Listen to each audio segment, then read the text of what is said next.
कपड़े धोने वाली बहू। शादी के पहले से ही विभा को कपड़े धोने का बड़ा शौक था। कभी नल के नीचे तो कभी तालाब के पास। अरे मेरी नीली वाली लुंगी नहीं दिख रही है। विभा की अम्मा कहाँ रखी है लुंगी? अरे वो तो विभा ने परसों ही धोकर रखी थी आपकी अलमारी में, देखो वहीं होगी। वो ना मैंने आज धो दी, मुझे लगा कि गंदी हो गई होगी। अरे कैसे गंदी हो गई थी, उसे तो मैंने पहना भी नहीं। हे भगवान, इस लड़की के कपड़े धोने की आदत से परेशान हो गया हूँ मैं। जितना तो घर में राशन नहीं आता उससे कहीं ज्यादा डिटर्जेंट पाउडर का खर्चा है। इसकी शादी करवा दो, शादी जाए अपने घर में ही करे काम, फिर चाहे घर के कपड़े धोने हो या पूरे गांव के। हाँ ठीक बोल रही हो, देखता हूँ मैं कोई लड़का। वो दिन भी आ जाता है जब विभा को देखने लड़के वाले आ जाते हैं। लड़की मुझे अच्छी लगी। होने वाली सास कहती है, बेटी अगर कुछ पूछना है तो पूछ लो।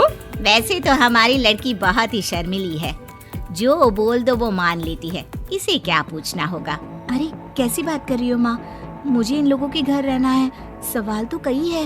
हाँ हाँ बेटा पूछ लो ना, क्या पूछना है। आप लोगों के घर कपड़े कौन धोता है? सास का मुंह बन जाता है। देखो अगर तुम ये कहना चाहती हो कि तुम्हें कपड़े धोने नहीं आते तो सुन लो, कपड़े मैं ही धोती हूँ, लेकिन तुम्हारे आ जाने के बाद मैं रुमाल तक नहीं धोऊंगी। अरे चुप रहना भाग्यवान, बहू बेचारी घर आई नहीं, उसे डराना शुरू कर दिया। वो क्या है ना बिटिया, अभी तक तो ये कल्लू की माँ ही धोती थी, लेकिन अब तुम्हारे पापा तो दहेज में वॉशिंग मशीन देंगे ही। तभी विभा की माँ बोल पड़ती है, सवाल भी पूछा तो क्या। वैसे भाई साहब, मशीन की तो फिर भी कपड़े धोने की कैपेसिटी होती है। मतलब जो बिटिया दे रहे हैं ना विभा, इसे कपड़े धोने का बहुत शौक है। ये आप लोगों के क्या, आस पड़ोस गांव मोहल्ले सबके कपड़े धो दे और उफ तक ना करे। बाहर देखा नहीं आपने कितने कपड़े सूख रहे हैं, सब हमारी बिटिया ने ही तो धोए हैं। बस भी करो ना माँ, शर्म आ रही इतनी तारीफ सुनकर। और तो और एक दाग निकाल कर दिखाओ तो मान जाओ। हाँ अच्छा माफ करना बेटा, मैंने गलत समझा, हमें तो रिश्ता बहुत पसंद है। और ऐसे जुड़ जाता है रिश्ता कपड़े धोने का शौक रखने वाली विभा का। उसकी शादी हो जाती है कोयला फैक्ट्री में काम करने वाले कल्लू के साथ। शादी के बाद अचानक विभा चिल्लाती हुई सास के पास आती है। सासू माँ, अरे सासू माँ कहाँ है आप? ये तो धोखा है, धोखा दिया आप लोगों ने मुझे। इसे ससुर के चक्कर के बारे में पता चल गया। अरे तो उसमें तुझे क्यों धोखा मिला है? अरे नल में पानी नहीं आता, कपड़े कैसे कब धुलेंगे? अच्छा तू पानी नहीं आ रहा उसकी बात कर रही है। तो आपने क्या सोचा? कुछ नहीं। अच्छा तेरी माँ ने कहा था कि कपड़े धोने का शौक है, तुझे याद आया मुझे।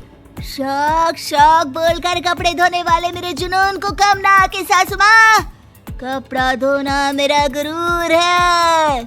तभी पति भी वहाँ आ जाता है। अभी मैंने इसे सनी देओल की फिल्म दिखाई है, उसी के डायलॉग मार रही है माँ। अच्छा सुन, साफ साफ बता रही हूँ, पानी सुबह 4 से 6 और शाम को 10 से 12 आता है, समझी?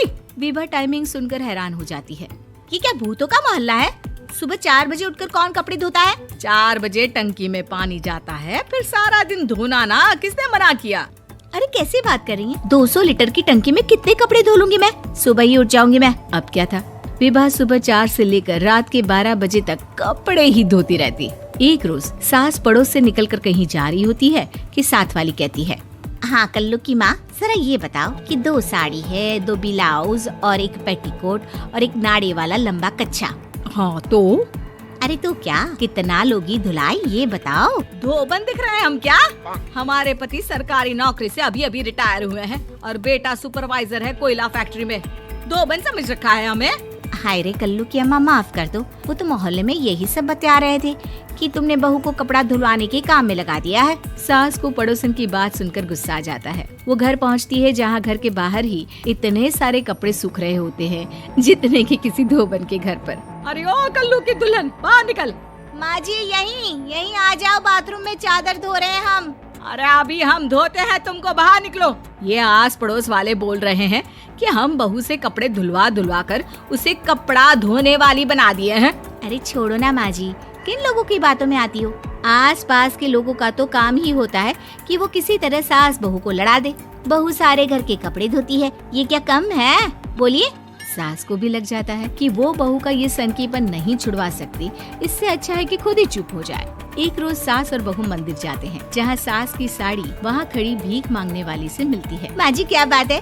आपकी आपकी साड़ी उस भिखारन से कितनी मिल रही है ना? हाँ हाँ देखो तो, दोनों की साड़ी मिल रही है। क्या बात है कल्लू की अम्मा, तुम खुद को तो अफसर की बीवी बताती हो और ऐसी सिंपल सी प्लेन साड़ी पहनकर घूमती हो। सिंपल और प्लेन नहीं है ये साड़ी। तो क्या सोने के धागे से फूल बने हैं? कुछ भी सासू माँ, कुछ भी। हाँ बने थे इस साड़ी में सोने के धागे से फूल। मेरे पति लेकर आए थे मद्रास से स्पेशली मेरे लिए 10,000 की। ताहे भाई साहब इस भिखारन के लिए भी सेम टू सेम साड़ी लेकर आए होंगे 10,000 की। सास उस वक्त कुछ नहीं कहती, लेकिन बहू के साथ घर आती है और अलमारी से एल्बम निकाल कर लाती है। ये साड़ी देख रही है, ये वही साड़ी है जिसे मैंने अभी पहना था। इस साड़ी में ये जो चमकदार फूल दिख रहे हैं ना, ये सोने के धागों से काटे गए हैं। लेकिन तू लोकल वॉशिंग मशीन ब्रश से घिस घिस कर सारे फूलों को निकाल कर साड़ी प्लेन कर दी। मुझे माफ कर दीजिए सासू माँ। और तो और, जब मैंने तुझे तेरी गलती के लिए कुछ नहीं कहा, लेकिन तूने तो सबके सामने मेरा मजाक ही बना दिया। क्यों? बहू को समझ में आ जाता है कि अब से उसका कपड़े धोना बंद।